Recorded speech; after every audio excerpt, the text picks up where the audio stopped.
दोस्तों हम लेकर आ चुके हैं आप लोगों के लिए 10 मिनट में 50 बड़ी ताज़ा खबरें। आपको बताते चले दोस्तों, हम्मास ने इजराइल को जमकर घेरा। हम्मास बोला इजराइल पूरी तरीके से हो गया है बर्बाद, अब वो कुछ नहीं कर पाएगा। आखिरकार क्यों दोस्तों? राहुल गांधी ने प्रधानमंत्री के कानून को बता दिया काला। क्यों ओवैसी ने कहा कि बीजेपी बिना सोचे समझे करती है कानून लागू।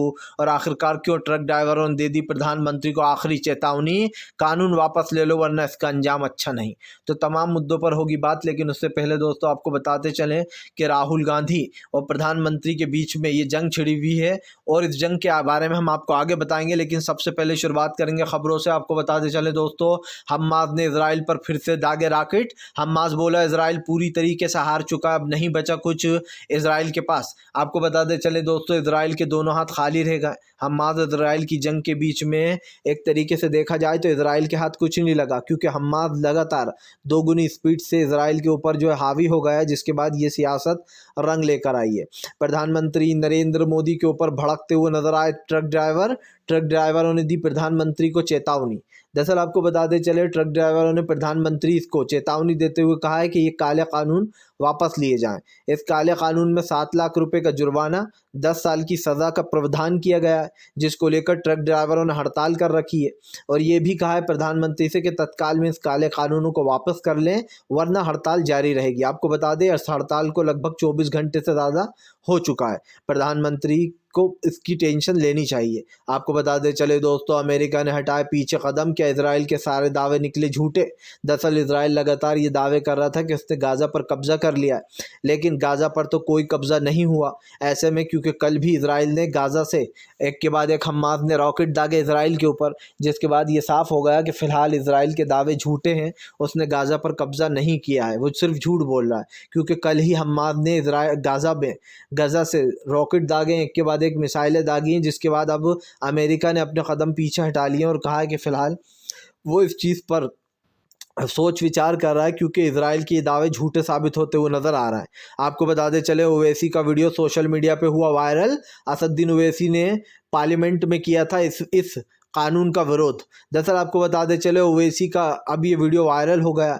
बताया जा रहा है ये जो कानून लाया गया है खास करके ट्रक ड्राइवर और बस ड्राइवरों के लिए, इसको लेकर ओवैसी ने आपत्ति जताई थी और कहा था कि ये कानून बहुत ख़तरनाक है, क्योंकि इसमें जाहिर सी बात है एक ट्रक चलाने वाला 7 लाख रुपए जुर्माना कहाँ से देगा जो बेचारा गरीब है, और 10 साल की सज़ा। खैर सज़ा तो फिर भी एक बार भुगत ले इंसान, लेकिन जुर्माने के लिए 7 लाख कहाँ से लाए वो। यही कारण है जो इस पर बवाल मचा हुआ है, और 10 साल की सज़ा भी बहुत बताई जा रही है। इसको लेकर जो है यहाँ पर ओवैसी ने समर्थन किया था। अब ओवैसी ने कहा है कि प्रधानमंत्री बिना सोचे समझे कानून लाते हैं, बिना किसी की चर्चा के लागू कर देते हैं, और ये देश के लिए बहुत ख़तरनाक साबित हो रहा है। आपको बताते चले दोस्तों, अखिलेश यादव बोले जब भी भगवान प्रभु श्री राम हमें बुलाएंगे हम अपने आप पहुँच जाएंगे, हमें किसी के न्योते की ज़रूरत नहीं है। दरअसल आपको बता दें चले, भव्य स्वागत होने वाला है दोस्तों राम मंदिर का, खास कर ऐसे में राम मंदिर के बारे में जब अखिलेश यादव से पूछा गया तो अखिलेश ने कहा कि बीजेपी वालों के न्योते की ज़रूरत नहीं है, जब भगवान श्री राम हमें बुलाएंगे तो हम अपने आप पहुंच जाएंगे। आपको बताते चले, अखिलेश यादव बार बार इस बात को दोहराते हैं कि भगवान प्रभु श्री राम पूरी दुनिया के दोस्तों, वो किसी एक पार्टी के नहीं है। उन्होंने कहा कि जब भी भगवान श्री राम का आदेश होगा तो हम ज़रूर पहुँचेंगे मंदिर, लेकिन बीजेपी वाले हमें बुलाएं या ना बुलाएं हमें इससे कोई फ़र्क नहीं पड़ता, वो राम मंदिर पर सिर्फ सियासत कर रहे हैं और कुछ नहीं। आपको बताते चले दोस्तों, राहुल गांधी ने प्रधानमंत्री को पर साधा निशाना। राहुल बोले प्रधानमंत्री नरेंद्र मोदी बिना सोचे समझे काले कानून लाकर लोगों के ऊपर थोप देते हैं। दरअसल राहुल गांधी ने कृषि कानून की याद दिलाई। उन्होंने कहा कि जब किसानों के खिलाफ 3 कानून लाए गए थे तब भी ऐसा ही बवाल मचा था। राहुल गांधी ने कहा कि प्रधानमंत्री नरेंद्र मोदी बिना सोचे समझे कानून लाते हैं और उसको लागू कर देते हैं जामा पहनाकर। यही कारण है जो ट्रक ड्राइवरों की हड़ताल चल रही है। अब राहुल ने सवाल उठाए कि क्या प्रधानमंत्री नरेंद्र मोदी इस काले कानून को तत्काल में वापस लेना चाहिए और प्रधानमंत्री को ट्रक ड्राइवरों से माफ़ी भी मांगना चाहिए, ऐसी अपील कांग्रेस कर रही है। अब क्या प्रधानमंत्री कांग्रेस की बात मानेंगे या नहीं, ये तो आने वाला वक्त ही बताएगा। लेकिन एक चीज़ साफ़ हो चुकी है कि ट्रक ड्राइवर इस वक्त बेहद गुस्से में हैं और इससे काफ़ी चीज़ें रुकी पड़ी हैं। आपको बताते चले दोस्तों, एक बार फिर से इंडिया अलायंस पर नीतीश कुमार को संयोजक बनाने की मांग। इंडिया गठबंधन बोला नीतीश कुमार को ही बनाएंगे संयोजक। दरअसल आपको बताते चले, नीतीश कुमार को इंडिया गठबंधन का संयोजक बनाने की बात चल रही है।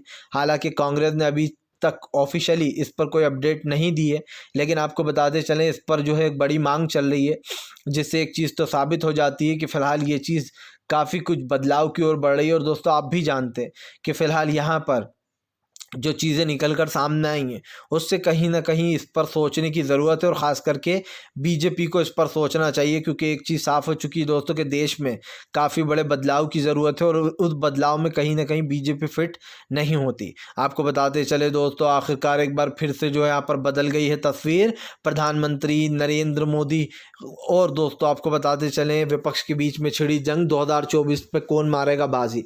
दरअसल आपको बताते चले 2024 के लिए विपक्ष ने अपने बंटवारे की पूरी लाइन बना ली है। 10 राज्यों में बताया जा रहा है कांग्रेस अकेले चुनाव लड़ेगी और 9 राज्यों में गठबंधन की तैयारी में है।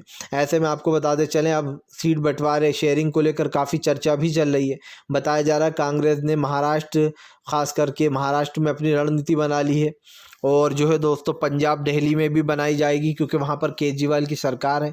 तो अब देखना होगा कि सीट शेयरिंग वाला ये जो मामला है ये कितना फिट बैठ रहा है। आपको बताते चले दोस्तों हमास इजराइल की जंग के बीच में हूतीस का एक बार फिर से हमला, हूती विद्रोहियों ने उड़ा दी दोस्तों एक बार फिर से कई शिपें। दरअसल आपको बताते चले हूती विद्रोहियों ने फिर से एक बार हमला बोल दिया और कई शिपों को अपना निशाना भी बना लिया है। बताया जा रहा है हूतीस के इस प्लान के बाद दोस्तों पूरी तरीके से ख़ास कर बौखला गए हैं इसराइल।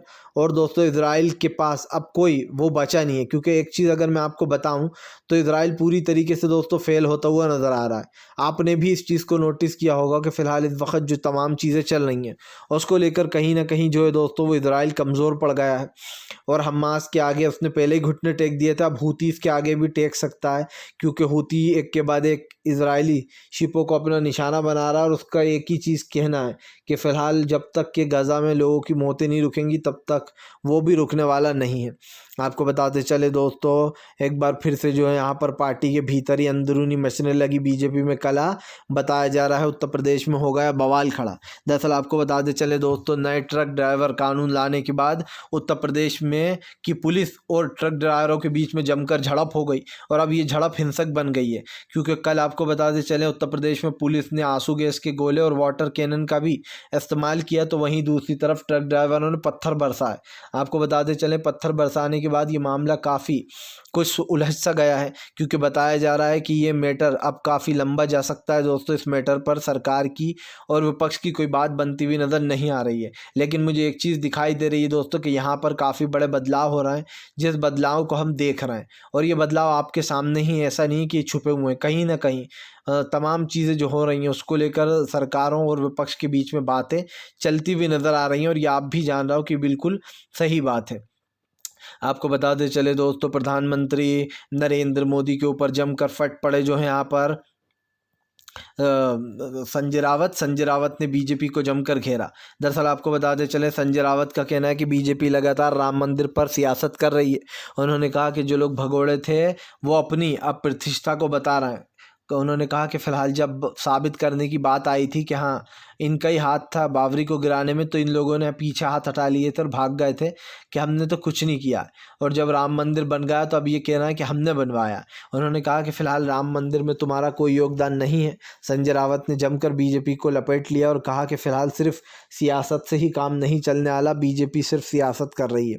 आपको बताते चले दोस्तों देश में बड़े बदलाव की ज़रूरत, आखिरकार क्या होने वाला है आगे आपको बताता चलूँ दोस्तों। फ़िलहाल इस वक्त काफ़ी कुछ बड़े बदलाव की ज़रूरत है। बीजेपी से लेकर दोस्तों तो तमाम नेता जितने भी हैं उन सब पर सवाल उठ रहा है, लेकिन सवाल सिर्फ ये नहीं है। सवाल ये है दोस्तों कि आज हमारे देश की राजनीति जो है वो पूरी तरीके से बदल चुकी है, और ये राजनीति दोस्तों क्या है ये आप भी समझ रहे हैं। आपको बताते चलें अब आने वाले समय में हमें कुछ नए बदलाव देखने को मिलेंगे, जहाँ पर